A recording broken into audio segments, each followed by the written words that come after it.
en esta última, qué alegría tener en nuestra última clase. Hagamos una pequeña oración antes de comenzar. Amén.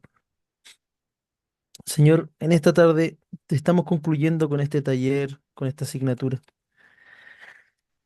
Ya son las últimas lecciones que me permito darle a estos predicadores y te pido, Señor, que sean una herramienta poderosa en sus manos, que puedan perfeccionarla y transmitirla, Señor, así como tu fe se va traspasando también de boca en boca, de oído en oído, Señor, y que llegue a donde ninguno de nosotros pueda llegar. Señor, te amamos. Amén. Amén, Señor. Bien, queridos hermanos. eh, Voy a grabar. Ah, estamos grabando. Bien, excelente. Bien, hoy día vamos a ver dos aspectos claves. Cada aspecto es clave, pero dos aspectos no menores de la preparación de un sermón. ¿Ya? Eh, Como quien diría, vamos directo. Otro tema vamos a compartir. Bien. La aplicación.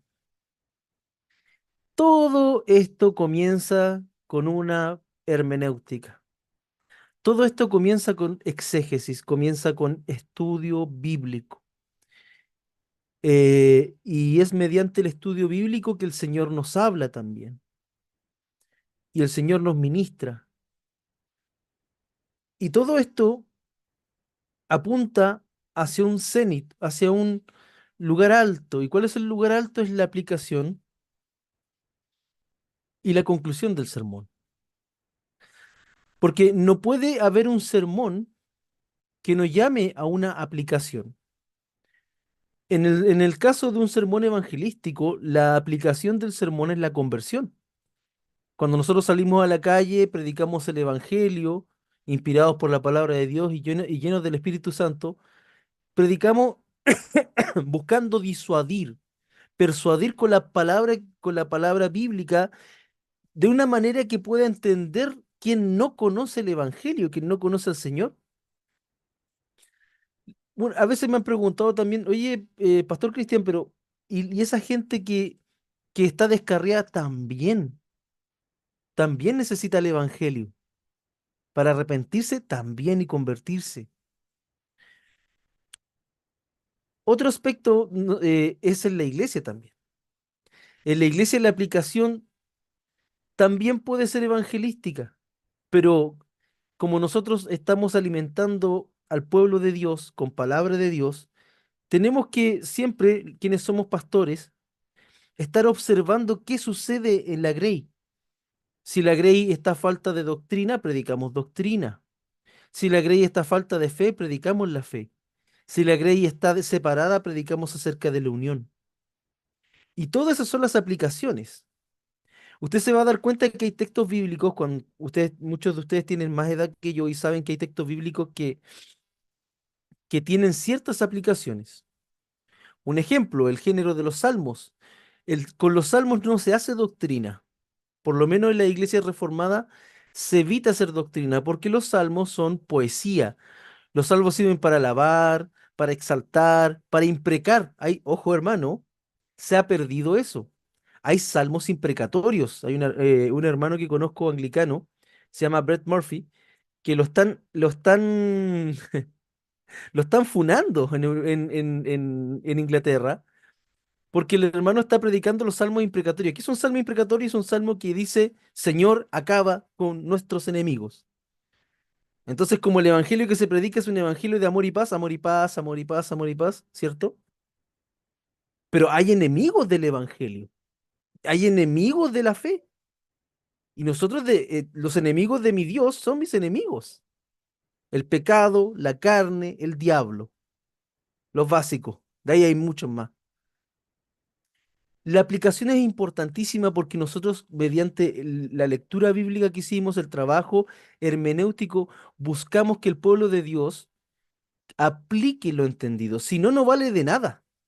Si el hermano y hermana llega a su sermón, eh, como llegó y se va tal como llegó, es que no ha entendido nada. Hay que explicarle de otra manera.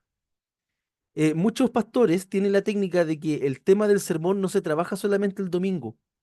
Después de ese domingo se trabaja toda la semana y los pastores de iglesias que están creciendo mucho, lo que hacen es que utilizan las redes sociales. Entonces, está el sermón y les mandan el sermón por WhatsApp a toda la comunidad. En audio, hay quienes les gusta lo escrito, escrito también. Y así la comunidad, la iglesia, tiene ese sermón y lo va trabajando. Y usted, cuando tiene grupos celulares o lo que se llaman también los grupos, en el pentecostalismo se le llaman las clases, en la iglesia metodista las bandas, que son grupos cristianos, el sermón también puede seguir edificando durante la semana. El sermón, el sermón no es para llegar, que te prediquen, te quedas, das la ofrenda y nos vamos. El sermón está hecho para cambiar vidas. Pregunto, ¿por qué el servicio católico, en la iglesia católica, el servicio se llama misa? Misa viene de la palabra misión, misao, en latín. Y se le llamaba misa, se le llegó a llamar misa en la Eucaristía, porque la orientación del culto cristiano más antiguo era educarlos en la iglesia, predicarles en la iglesia, para que luego enviarlos a la misión. Lo que nosotros los evangélicos y protestantes llamamos la missio Dei. La iglesia es una iglesia misionera desde sus orígenes. Cuando Cristo dice que todo le había sido sujetado a él nuevamente, que toda potestad le había sido dada, ¿cierto? En la tierra y en el cielo, y nos manda a nosotros, sus discípulos, a ir hasta lo último de la tierra, está hablando de que nosotros, cada uno de nosotros, somos misioneros. El sentido de la predicación tiene un sentido de misión, de práctica, porque una persona. Usted puede estar toda la vida diciendo poder de Dios, poder de Dios, poder de Dios, Cristo, pero no va a entenderlo hasta que experimente el poder de Dios. Y para experimentar el poder de Dios hay que tomar la palabra que se aprende y llevarla a la práctica. Esa es la importancia de la aplicación. De hecho, Jesucristo en el juicio nos va a juzgar a nosotros conforme a la aplicación que le hemos dado a lo que hemos aprendido de Él en las Sagradas Escrituras. Ese es el nivel de importancia de la aplicación. Y vamos a comenzar con este texto de Santiago, capítulo 1, versos del 21 al 22, donde dice: por esto, despójense de toda inmundicia y de maldad que tanto abunda, para que puedan recibir con humildad la palabra sembrada en ustedes, la cual tiene, ojo, poder para salvarles la vida. No se contenten solo con escuchar la palabra, pues así se engañan ustedes mismos. Llévenla a la práctica. Santiago, capítulo 1, versos del 21 al 22. Creo que esta es la versión Palabra de Dios para todos. Llévenla a la práctica, dice Santiago. La palabra de Dios es para ser llevada a la práctica. Si nosotros hablamos de un Dios vivo, estamos hablando de un Dios que es persona. Dios es persona, Padre, Hijo y Espíritu Santo. Y como es persona, está vivo. Y por como está vivo, me puedo relacionar con Él. Y como me puedo relacionar con Él, puedo aprender de Él, qué es lo que Él busca de nosotros. La palabra de Dios es para ser llevada a la práctica, para ser cumplida, no solamente para ser meditada, no solamente para ser estudiada en estudios exegéticos, circunvirúmbicos, como dice mi esposa. La palabra es para ser cumplida.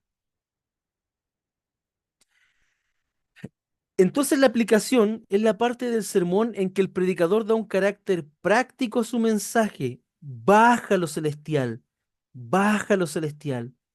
lo lleva a lo hecho, a la praxis, llevándolo al terreno de la experiencia personal de los oyentes, hermanos.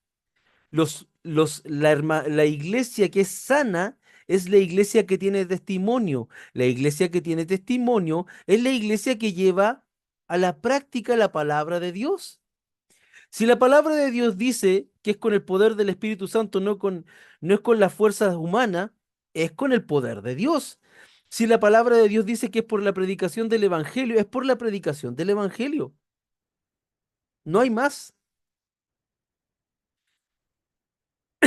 James Braga, que es uno de los grandes homiletas, gran predicador, señala que mediante este proceso retórico, las exigencias de la palabra de Dios se proyectan sobre el individuo a fin de que pueda responder de manera favorable al mensaje.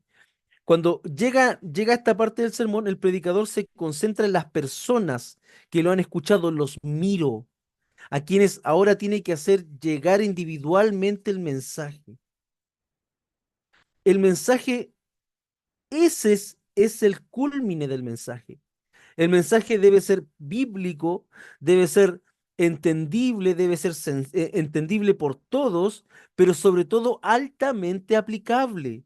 Porque yo me acuerdo, cuando estaba comenzando en la academia, que había un pastor que era experto en manuscritos de Qumran. Y siempre, y como él era el erudito en Latinoamérica y doctor en teología académica, no, hay manuscritos de Qumran arriba, manuscritos de Qumran abajo, hasta que un día me levanté la voz y dije, bueno, ¿y de qué me sirven los manuscritos de Qumran fuera del magisterio, en la iglesia? La respuesta fue, para nada, y me salí de esa clase. Así de simple. Lo que importa es que todo lo que estamos aprendiendo, por eso la importancia del seminario, porque el seminario prepara para el ministerio. ¿Hay hermanos que tienen vocación para el magisterio? Claramente yo tengo vocación para el magisterio. Pero más importante que gente como yo es gente como ustedes, porque ustedes son lo importante, quienes están predicando. El propósito de la aplicación, ¿cierto? Está dirigido a las personas, a la persona, por lo que debe apelar a tres partes que integran la personalidad. A la mente primero, la inteligencia. El predicador tiene que, para esto, que echar mano a las explicaciones, argumentos y evidencias que respaldan las verdades dichas. La idea es que nosotros, hermanos, no estamos, y aquí está la distinción, queridos hermanos, porque mucha predicación me suena a venta y no a predicación del evangelio. Muchos hermanos cometieron el grave error de meterse en en la oratoria motivacional. Graso error. Porque la oratoria motivacional tiene su área, pero no es cristiana ni es bíblica. Jesucristo no nos llamó a motivar, Jesucristo nos llamó primero a evangelizar, a enseñar. La inteligencia no se mueve solamente por la palabra leída. No es importante que la gente memorice tantos textos. Lo importante es que la gente, que ese texto cale en su inteligencia y ese texto sea aprendido de tal manera que se aplique. ¿Por qué no matamos? Porque uno de los mandamientos dicen, lo ratzaj en hebreo, no asesinarás. Eh, ¿Por qué nosotros no debemos hacer esto? Porque hay un mandamiento que dice aquello. Para llegar a eso, el predicador tiene que echar mano de explicaciones, de argumentos, de evidencia, sobre todo con los nuevos creyentes. Hoy la iglesia ha perdido el poder evangelizador porque la iglesia piensa y el predicador piensa muchas veces en los hermanos de la congregación.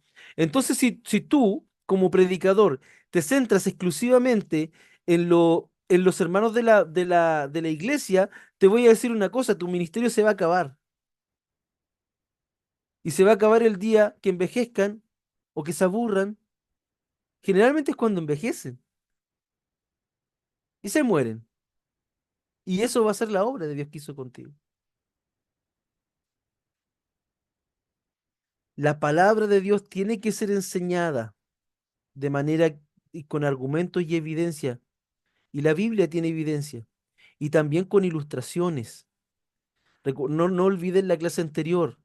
Las ilustraciones son el bálsamo que permite conducir a la gente de verdades abstractas a la aplicación. Yo como predicador busco llegar a la aplicación. Cristian levantó la mano. ¿Qué quiere compartirnos? Profesor, con respecto al tema de la ilustración, uno puede compartir, por ejemplo, una anécdota real, pero llevarla hacia la aplicación ilustrativa? Buena ¿En qué, pregunta, en qué buena pregunta. sentido? Ya, mire, yo estoy tocando el poder de las palabras, ¿ya? ¿Ya? Me estoy basando en números, ¿ya? Y algunos elementos, que Jesús también es la palabra, el logo, ¿sí? Pero hay una historia que es real, que es el caso de Nancy Edison, la madre de Tomás Alva Edison. Entonces, ¿Ya? ella recibió una carta de un colegio donde decía que su hijo era retrasado mental, etcétera, etcétera, etcétera, y que tenía que educarlo en la casa.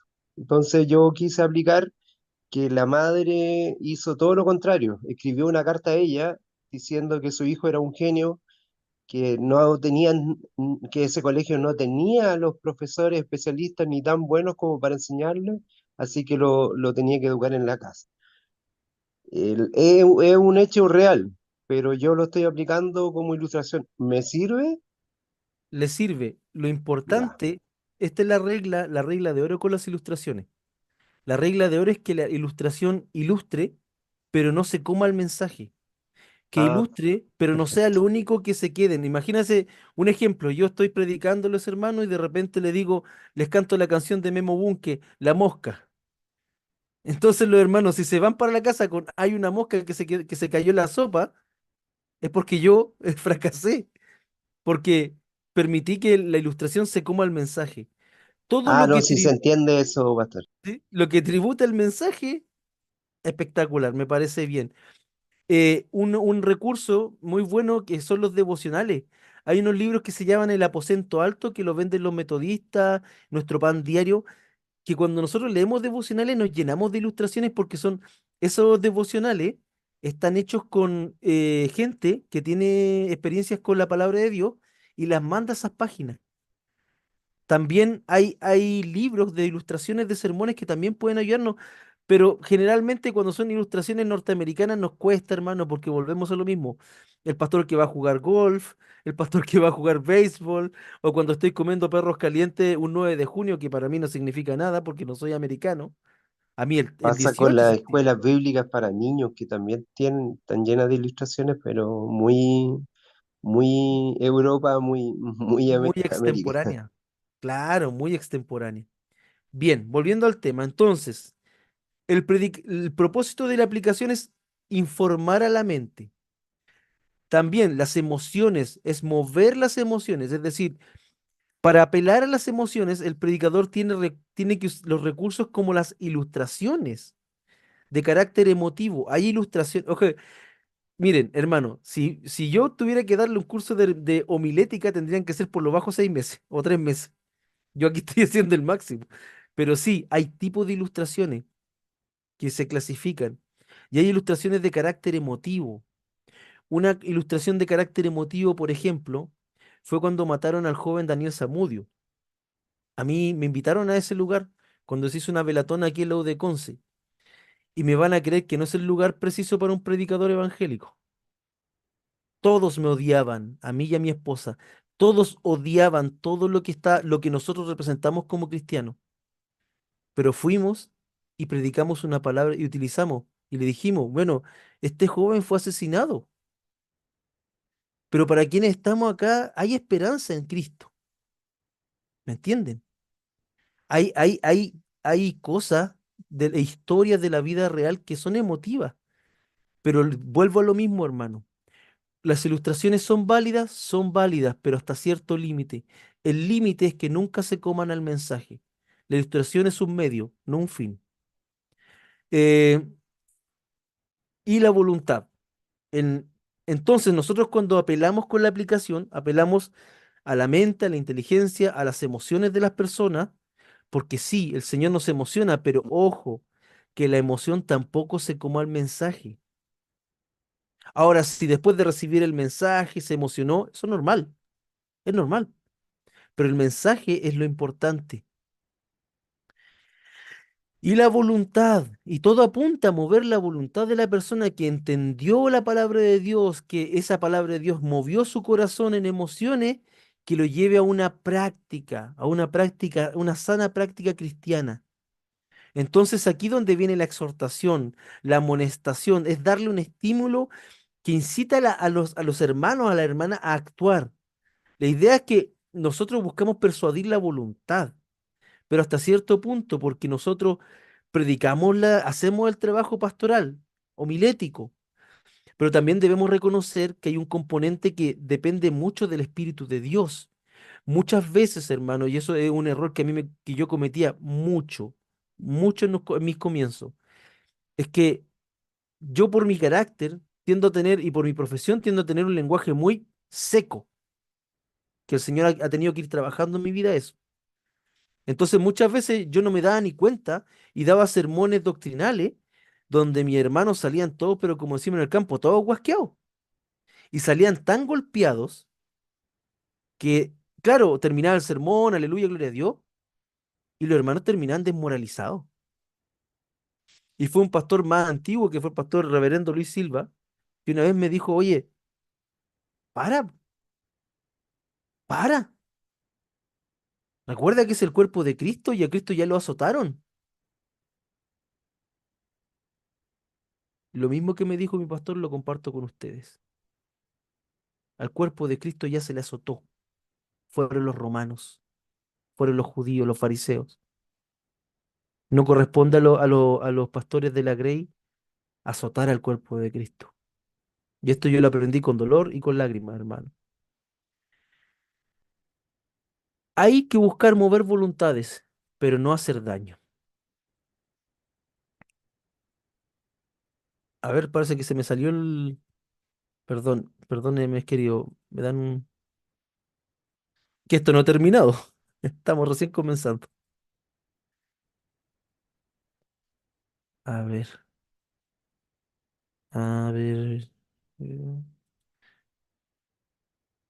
Bien, bien, ahora voy a volver a compartir.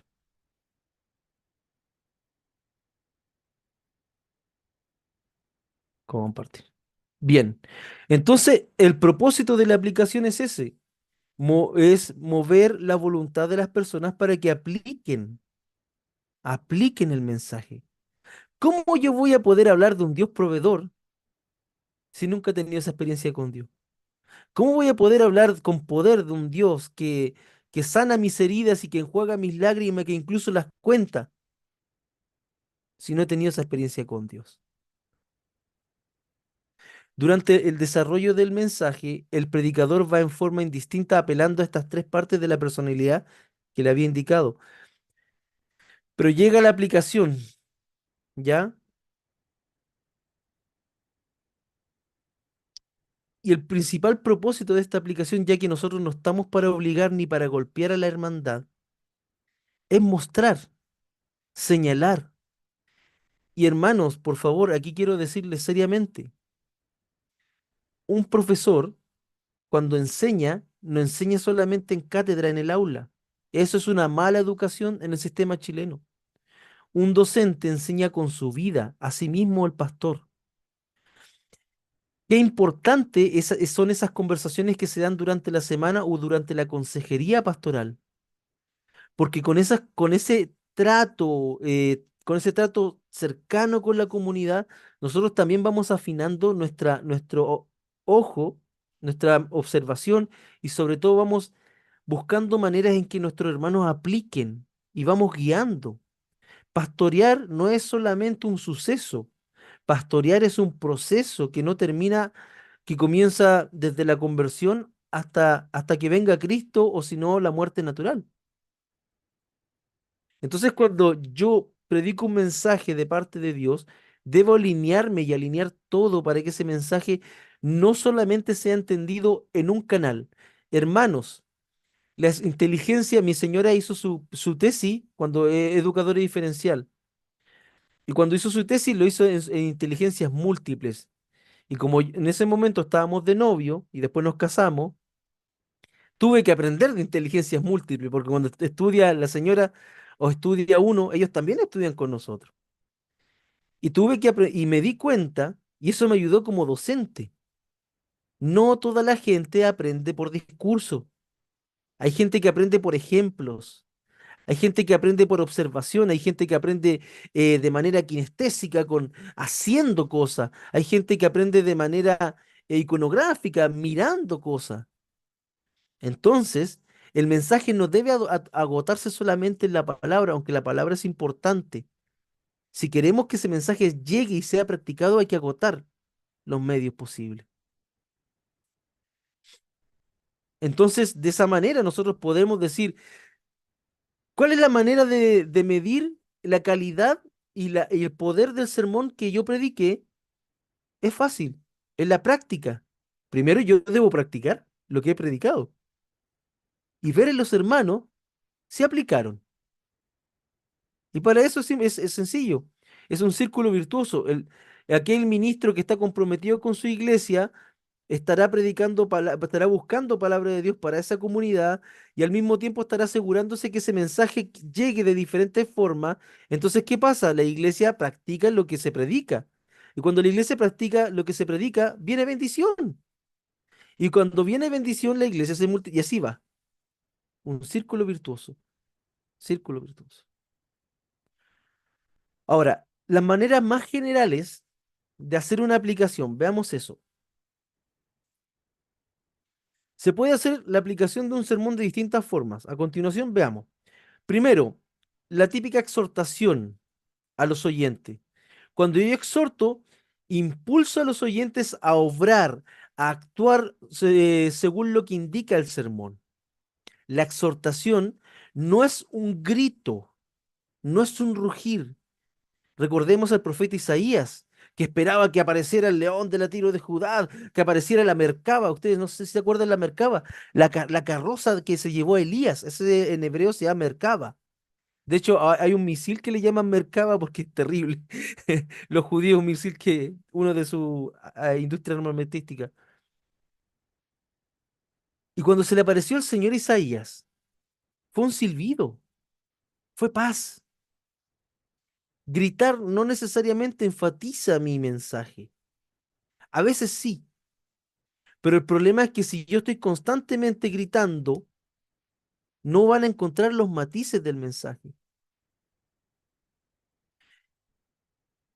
Eh, la amonestación a los creyentes. Esto ya todos lo conocemos. Amonestar, yo generalmente como pastor, siempre busco cuando sea la amonestación, tiene que ser primero con mucha oración, mi hermano, y quizás ayuno, pero debe ser no al hueso que parta, no, tocando el nervio dañado, cosa que duela. Es como cuando el médico le pregunta a la persona, ¿dónde le duele? Aquí, aquí, aquí, aquí. Ah, porque tenía el dedo quebrado, ¿me entienden? Fome el chiste. A lo que voy. ¿Se puede amonestar con cariño? ¿Se puede amonestar con paciencia? Claro, las escrituras nos recomiendan amonestar con paciencia, amonestar con esa razón que te da la experiencia y te da la cancha en el ministerio. Y en eso yo sé que ustedes tienen bastante experiencia. Pero la amonestación no generalmente, hermanos, el cuerpo de Cristo fue azotado una vez y de muerte. Nosotros somos ministros de su palabra. No azotemos el cuerpo de nuestro Señor. No somos dignos de eso, por favor. Rogando a los oyentes. Otro punto. Esta práctica se ha perdido, pero en los predicadores de avivamiento, del avivamiento wesleyano, de los avivamientos de santidad y de los primeros avivamientos pentecostales, rogaban, begging es la palabra, rogaban. Porque, de hecho, el hermano que tenía mucho estilo de ruego era el hermano Gigi Ávila. Gigi Ávila amaba y tenía tanta pasión por las almas que rogaba que se convirtieran. Y la súplica es un recurso eficaz para pedir la acción. Ojo, aquí estamos hablando de recursos para llevar a la acción de las personas. Te ruego, porque te amo, porque sé lo que viene después y porque sé de la gloria que viene en Cristo, te ruego que consideres aceptarlo. Y rogar no nos denigra, no nos denigra para nada. Vergüenza debiéramos sentir de lo que hacen muchos pastores famosos, y nosotros no somos eso.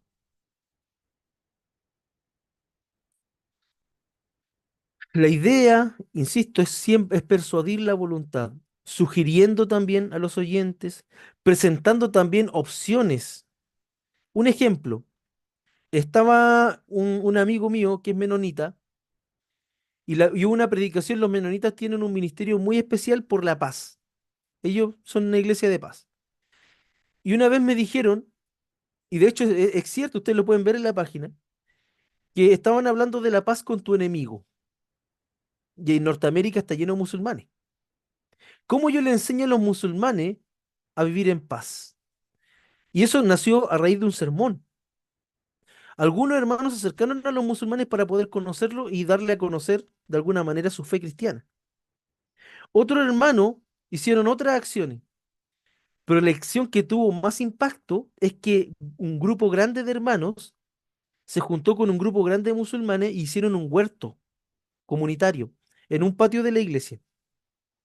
Y ese huerto, ese proyecto se llamó Huertos por la Paz. Y en ese huerto, ellos la comida que dan, que genera el huerto, porque ojo, que cuando alguien tiene un huerto tiene que estar toda la semana, comprometerse a sacar las cosas, abonar, todo un trabajo. Y finalmente todo eso que se produce en el huerto se le da a los pobres.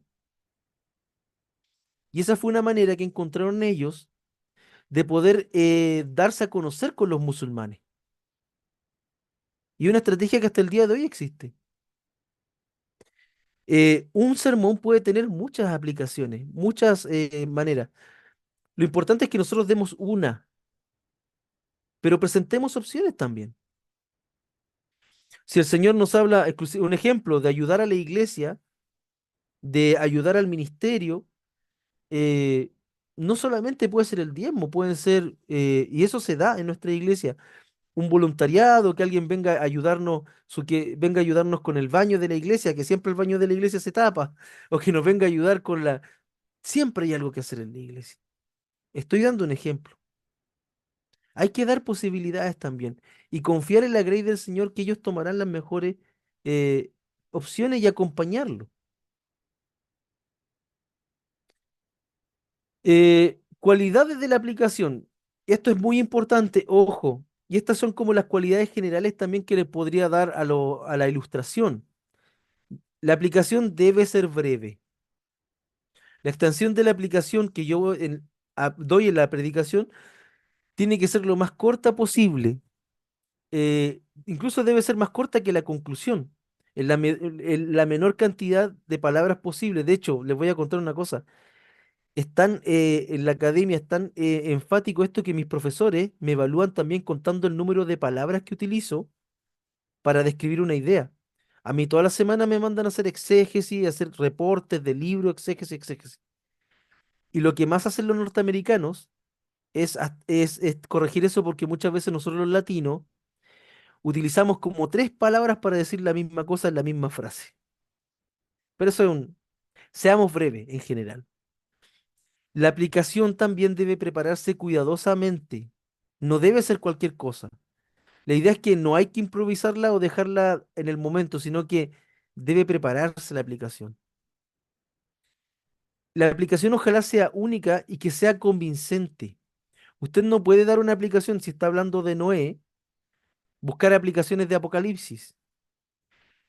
Santo Tomás de Aquino, un teólogo antiguo que la Iglesia Católica se lo, pero era católico romano, decía en su Suma Teológica que hay aspiraciones que son de ángel, que corresponden a los ángeles y hay aspiraciones que corresponden a los hombres. En la iglesia siempre nos encontramos con gente que quiere ser como un ángel y también hay gente que quiere estar por debajo de lo que haría un ser humano. Lo importante es que la aplicación aterrice las cosas. Un ejemplo, tengo el grupo de jóvenes. Chiquillos, grupo de jóvenes, necesitamos recursos para poder hacer aseo en la iglesia. Los jóvenes van a pensar de esta manera, lo digo por experiencia. Van a descargar una aplicación de internet. Con esa aplicación van a sacar un cálculo. Luego de hacer el cálculo van a ir a buscar a un ONG que les pase, no sé, algún producto. Luego que les pasen el producto, van a tener que venderlo y después van a hacer así un plan, como Rambo. Y cuando usted va con las hermanas Dorcas de la iglesia o con los grupos de gente más adulta, hermano, es necesario útiles de aseo para la iglesia. ¿Qué van a hacer los hermanos? Van a pasar de su dinero o van a hacer algún beneficio. ¿A qué voy? La aplicación tiene que buscar prácticas sencillas, hermano, ¿ya? Y también tiene que ser orientada al público que va. Los jóvenes tienen una psicología de jóvenes, una manera de jóvenes de entenderlo. Y los adultos tendrán otra manera. El adulto conoce de responsabilidades, el joven se está formando en responsabilidades. Por eso es tan ¿se dan cuenta, hermanos, que aquí todo se está uniendo? La exégesis, la Biblia, la teología, incluso la pastoral, hasta la psicología, porque todas son herramientas que nos ayudan a ser mejores ministros. A ver, cosas que impiden eso no lo vamos a ver ahora. Avancemos. Eh, a ver, ¿qué cosas no debieras, qué cosas son la antítesis de una aplicación, de una buena aplicación? ¿Ya? Veamos el contraste. Hay muchos sermones sin contenido que no tienen idea, por eso estamos hablando de esto, o argumento. Muchas veces el predicador habla y habla y habla. Y hermanos, no hay peor retórica que aquella que no concluye. ¿Por qué? Porque esos hermanos que tienen predicaciones kilométricas, de alguna manera después predisponen a a la congregación. Note, cuando usted predique, o haga, pídale a alguien que cuente cuántas veces van al baño. Y ahí usted va a ver eh, qué tan largo es el sermón, o cuando la gente se empieza a ir.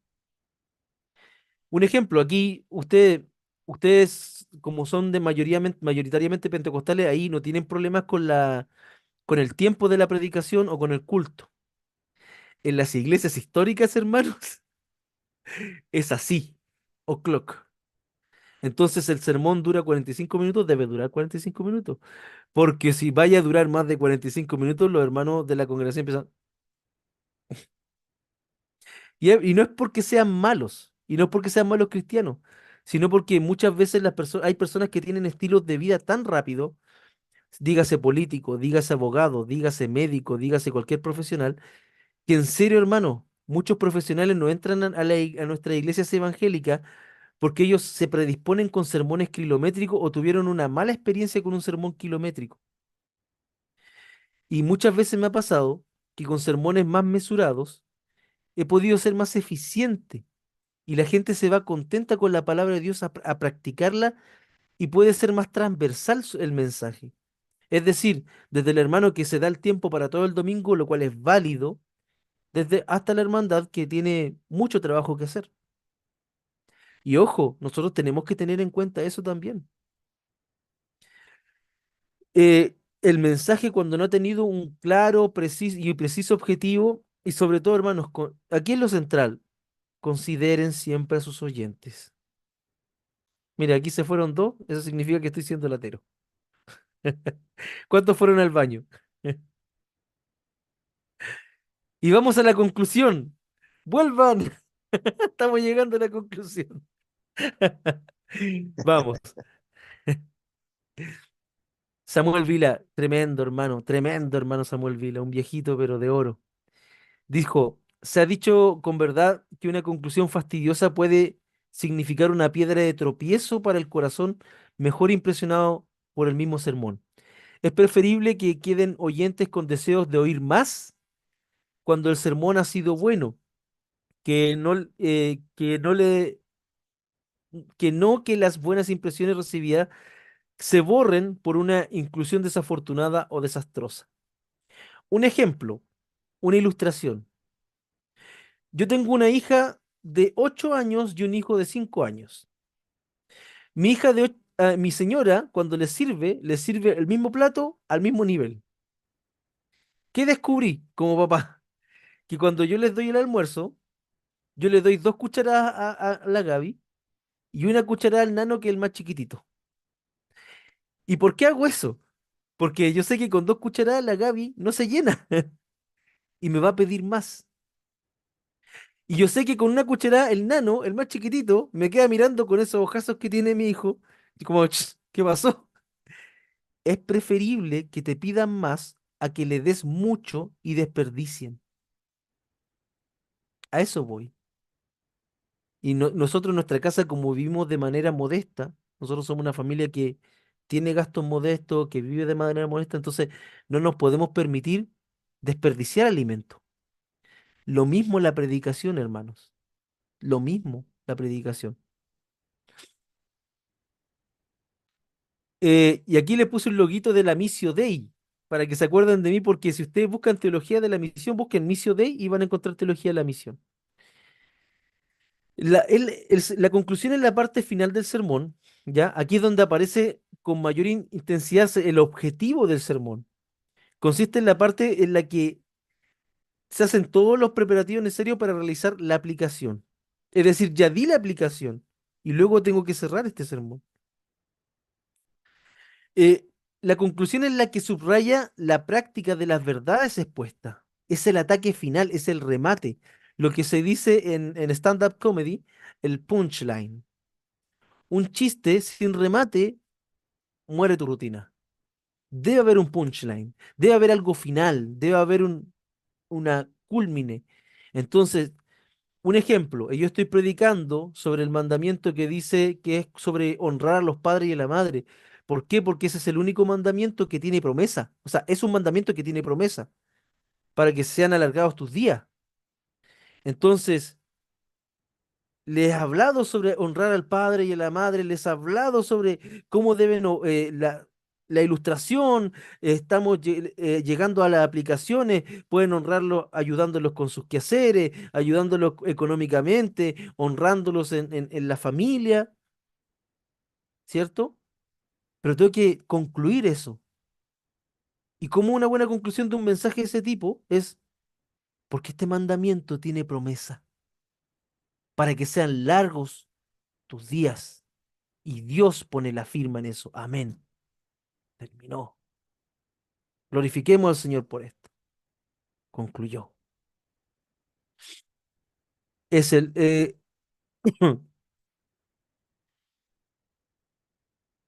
la conclusión entonces, de la conclusión dependerá en gran medida la disposición para el llamado, ya que después de esta se realiza el llamado a la reconciliación, el llamado del Salvador por los perdidos, el llamado hecho.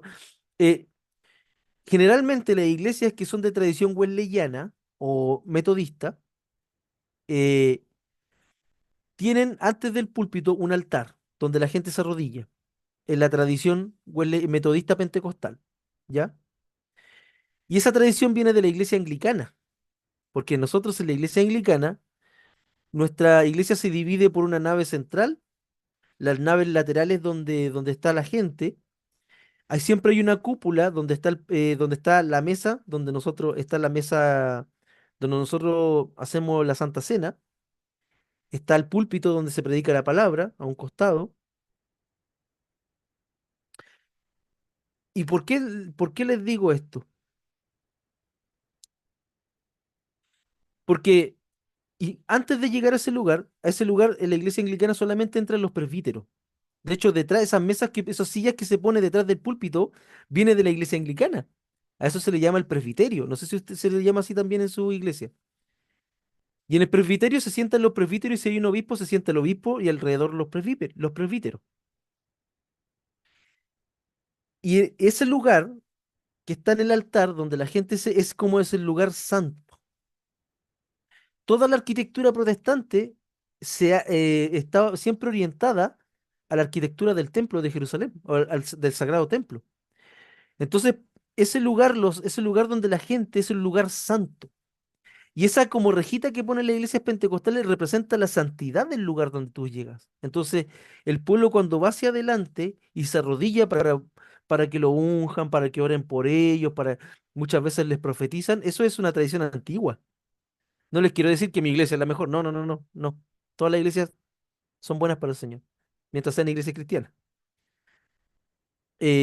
A lo que voy Es que es una tradición antigua el llamado al altar. Entonces, si ustedes le dicen, ¿qué pasa con el llamado al altar? El llamado al altar también es parte del sermón. Dios santo, qué molesto esto del... Me van a disculpar que voy a silenciar Muy bien. Bien, entonces la conclusión debe ser sencilla, debe amarrar, debe ya cerrar el tema, debe ser el punchline. Y de ahí, si el sermón es de sanación, si el sermón es de reconciliación, si el sermón es evangelístico, el llamado al altar. Y aquí quise poner una imagen, no sé si se pueden ver. Ahí hay tres presbíteros o tres pastores, ¿cierto? Está el púlpito, detrás está el presbiterio donde se sientan, que representa el lugar santísimo, porque ahí está la palabra de Dios. Para nosotros los anglicanos, el lugar santísimo es donde nosotros, es la mesa donde nosotros consagramos el pan y el vino, porque nosotros tomamos la Santa Cena todos los domingos. Entonces, ¿qué quedó en la tradición pentecostal de nuestra tradición? Fue este. Y pueden ver debajo del púlpito, que está más abajo, hay como un cosito, que es el altar, que es el lugar donde la gente se acerca a orar, a rogar a Dios. ¿Se dan cuenta que la arquitectura habla? Ahí está el lugar santísimo, donde la palabra es predicada. Y la gente se acerca buscando también acercarse a Dios de una manera simbólica. Y eso no está mal, está muy bien, porque lo hacen en su iglesia, en la iglesia del Señor. Desde este punto de vista, el llamado es el momento más sublime dentro de nuestro servicio, nuestra liturgia, nuestro culto. Pues se le ha predicado para que las almas, es donde se predica para que las almas toquen el manto de Cristo y participen de la salvación. Es el momento del cual se festejará en los cielos por un alma rescatada, por el hijo pródigo que ha vuelto. Ahora, eso debe darse por el Espíritu Santo, porque insistir y aquí hay una gran diferencia, hermano. Nosotros no somos, no podemos insistir que cosas pasen, porque eso ya deja de ser persuasión a ser manipulación. Entonces, la típica de las iglesias neopentecostales. Vengan adelante, pónganse en fila, vamos a orar por ustedes. Entonces, ¿qué pasa? Llega el predicador con su grupo, levante las manos y empiezan a orar y no cae la gente. Y yo he visto gente que se pone a soplar y no cae la gente. O de repente se acercan las palmas tan cerca como que casi como que le estuviera empujando. Eso no puede ser de Dios. Eso es buscar provocar algo que no está siendo provocado. En el servicio cristiano nosotros guiamos el servicio.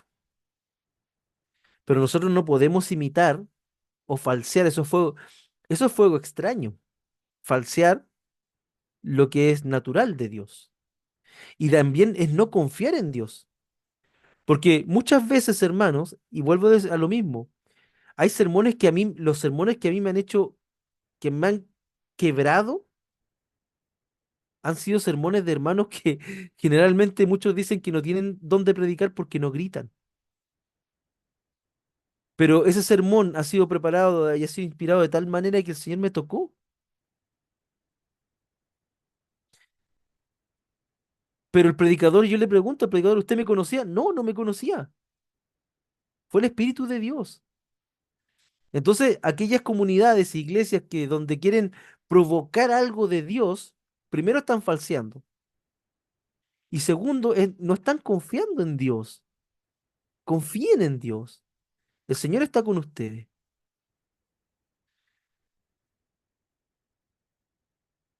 Eh, Características de una buena conclusión. Y al final vamos a conversar algunas cosas. Primero, una buena conclusión acentúa lo positivo.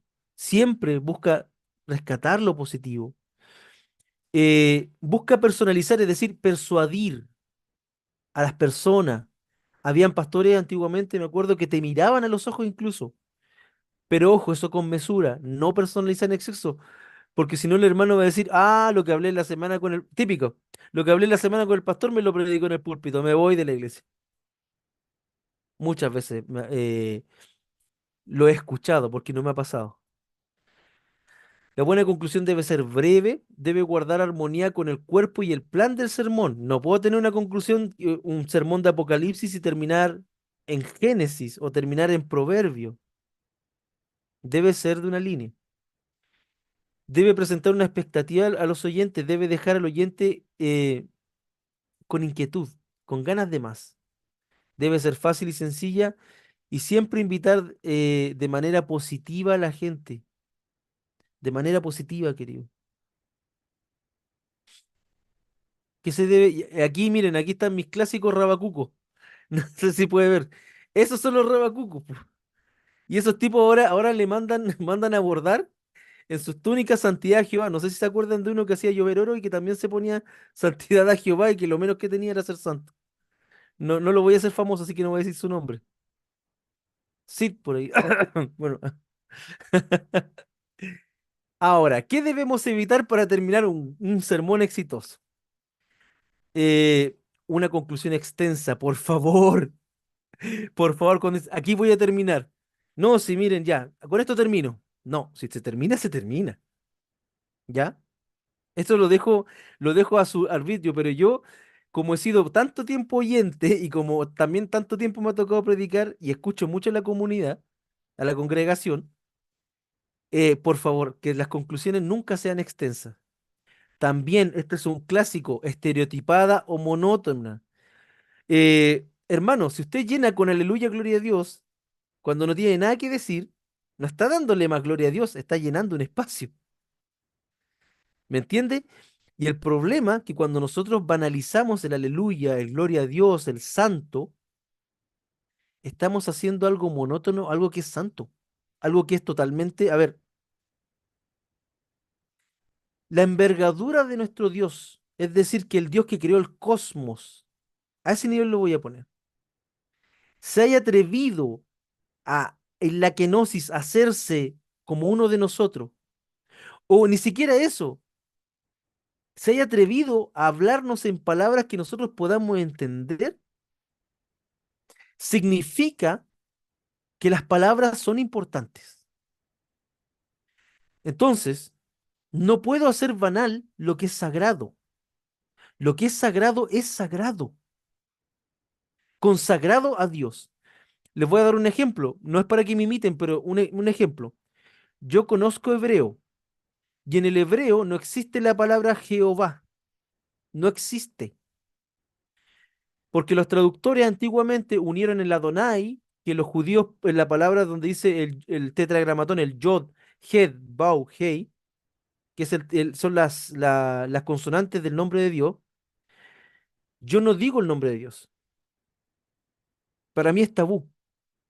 Yo digo Adonai, o digo el Señor, o digo nuestro Señor. Yo, porque para mí el nombre del Señor es santo. Y las pocas veces que lo nombro es cuando hay que hacer una cosa muy grande. Porque ni el sacerdote, ni el sumo sacerdote del templo lo nombraba siempre, lo hacía una vez al año. Y lo hacía así sobre el templo. La bendición arónica, aunque ustedes no lo crean, el Jevarejeja Adonai Beish Mereja, se hacía así, con esos símbolos, como símbolo de las patas de los animales que son kosher, y de esa misma kosher o limpios para el sacrificio, y de esa manera el sacerdote extendía sus manos sobre el pueblo en el día de Yom Kippur y cantaba Evarejeja Adonai, Beis Mereja y así.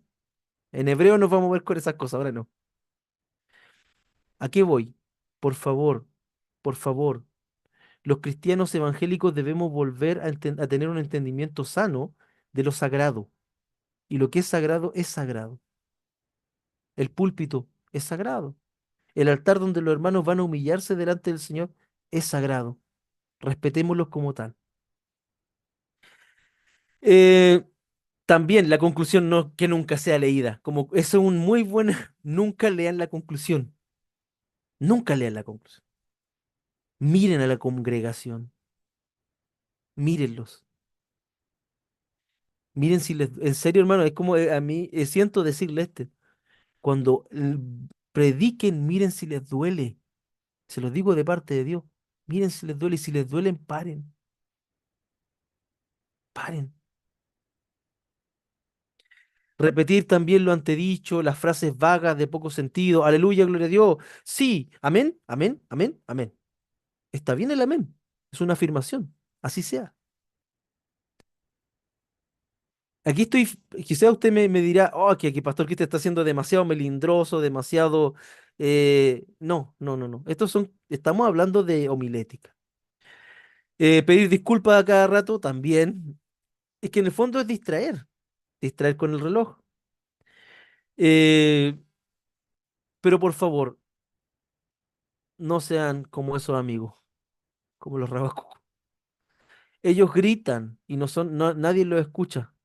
Ellos saltan, gritan, lanzan, hacen de todo, pero nadie puede tomar en serio ese mensaje, porque ese mensaje tiene cualquier cosa menos evangelio. 7 cosas para recordar y con esto voy terminando. Sí, termino. Con esto termino. Bruce Mahini resume algunos temas importantes para recordar, ¿ya? Para finalizar. Prepare sus bosquejos con anticipación. Tómese tiempo para estudiar y trabajar. ¿Por qué yo le enseño bosquejo y no escribir el sermón completo? Porque el bosquejo es un torpedo. Hermanos, mis alumnos, cuando yo era profesor, aprendían y siempre han aprendido más haciendo los torpedos que escribiendo o que leyendo. Tener una ayuda de memoria nos puede ayudar y además que los bosquejos de sermones pueden ser versátiles porque los puedo reconfigurar para usarlo en otra ocasión. Usted me dirá, ay, pero Pastor Cristian, nosotros debemos tener palabra fresca de Jehová todos, de Adonai, todos los días. A ver, a 3 cultos semanales. Y si su iglesia es grande y tiene 2 cultos de mañana, un culto de mañana y un culto de tarde. Hermano, no hay exégesis, no hay tiempo que vaya a dar porque añádale eso a las visitas pastorales, añádale eso a los temas protocolares, añádale eso a los trámites ministeriales y los trámites denominacionales. No le va a quedar tiempo, que es el mal del pastor. Demasiado ocupado siendo pastor como para ser pastor. Cuídese de eso. Prepárese con anticipación. Por eso yo le digo, es bueno tener un set de cosas. Y cuando el Señor le hable, hágase un bosquejo de lo que le habló el Señor. Quizá eso es la palabra que el pueblo necesita para cambiar. También ponga atención especial en que el mensaje lleve solamente un tema. Los sermones deben tomar un tema y debe agotar el tema. Y ni siquiera agotar el tema, debe hacerlo interesante, cosa que la comunidad, la iglesia, quiera seguir estudiando sobre el tema. Presta atención a la preparación también de las subdivisiones, porque las subdivisiones de su sermón o los puntos que yo llamo van estructurando su sermón, punto uno, punto 2 y punto 3, punto 4. Pero por favor, no exagere con los puntos del sermón, porque también se hace cansado. Procure que cada división sea enriquecida con una ilustración. Esto ya lo hemos hablado. Ilustre, ilustre con cariño, ilustre con amor, busque historias, porque mediante las historias pueden aprender el evangelio, hermano, y lo importante es que la ilustración no se coma el mensaje bíblico. Si su ilustración tributa bien y exalta el mensaje bíblico, es una buena ilustración. Si no, y si distrae, mejor reservarla. No alargue demasiado la conclusión. Prepare su corazón por medio del estudio bíblico y la oración. Hermanos, esto es básico. Nosotros los anglicanos tenemos una disciplina que nosotros oramos 3 veces al día, que es una disciplina que nuestro obispo nos instruye, 3 veces al día orar, y nosotros tenemos una cosa que se llama leccionario. Nosotros tenemos un plan bíblico que todos los pastores debemos leerlo todo el año. Nosotros leemos la Biblia al menos 2 veces en el año. Y eso obviamente depende mucho del obispo, pero es una disciplina que nosotros la aceptamos, quienes somos pastores a la diócesis a la que pertenezco, porque tener un régimen de lectura bíblica, aunque sea obligado, porque en un comienzo es horrible, después con el tiempo cuando uno se va acostumbrando, va aprendiendo a querer la disciplina, pero ayuda. Porque hermano, si usted se empapa de Biblia, nunca le va a faltar palabra de Dios para el pueblo de Dios. Y de hecho, se va a sorprender con las cosas que va a encontrar. Preséntese siempre ante los oyentes debidamente preparado. Si yo pudiera resumir toda esta clase, todo lo que es homilética es eso. Prepárese y debidamente. La tarea final va a ser esto. Usando el esquema que yo les puse, cree un sermón novedoso, nuevo. Aquí se van a apartar del texto que han utilizado siempre y me van a hacer un sermón de aquí al próximo viernes con esta estructura. Debe tener una introducción, debe tener 3 puntos, debe tener aplicación y conclusión. Si usted me logra esto, aquí yo le puse ejemplos para que usted se pueda guiar. Si usted me cumple con esto, usted va a tener un 7, la mitad de la nota. ¿Ya? Esto lo hemos ejercitado, así que no va a ser difícil para usted, pero ahora quiero que lo haga de otro texto. No el mismo texto que hemos trabajado, escoja otro texto y parta de cero y quiero ver cómo lo hace. ¿Ya? Eh, a ver, oye, ya debería estar. A ver, el hermano Víctor dijo, palabra cliché de nosotros los predicadores, con esto termino, sí. Y con lo que muchos predicadores rellenan con gloria, aleluya, gloria a Dios, sí, es verdad. O la palabra, oh, por favor. Yo conocí a los costarricenses porque ellos inventaron dígale al que está al lado. Y muchas veces mira al que está al lado y como que te dan ganas de irte de la iglesia porque te miran con cara de perro. En fin, igual es bueno. Si no estoy diciendo que no hay que descartarlo, sino que hay que saber usarlo sabiamente. Bien, tengo tiempo para 3 dudas y consultas, por si hay duda o consulta. Si no, terminamos. Levante la mano ahí y si hay alguna duda o consulta. Sí, se envía el otro, el que me deben enviar este viernes, me lo envían, ¿ya? Lo que es bosquejo. Y el viernes próximo, hermano, el viernes próximo me envían el trabajo final. Por favor, enviármelo por el grupo de WhatsApp con su nombre. Puede ser en Word, ojalá en Word. Y si no puede, lo escribe, como la hermana Perla que muchas veces me lo escribe y me sube la foto. Y yo lo voy leyendo. Como fui profesor de básica, hermano, leo hasta arameo, así que tranquilo. Así que por favor, me lo envían por el grupo exclusivamente, ¿ya? Y aquí, por favor, queridos hermanos, una recomendación. No tengan miedo a mostrar su trabajo, porque aquí no hay trabajo superior. Aquí todos, cuando es un grupo, aquí todos estamos en un proceso formativo, ¿ya? Entonces usted lo va a subir a ese grupo en el formato que le dije y ya está. Yo le voy a enviar, como siempre, su nota de manera personal mediante el hermano Patricio. El hermano Patricio le va a enviar la nota o de repente también grupal, ¿ya? Eh, última duda, consulta, ¿no? Muy bien, entonces finalizamos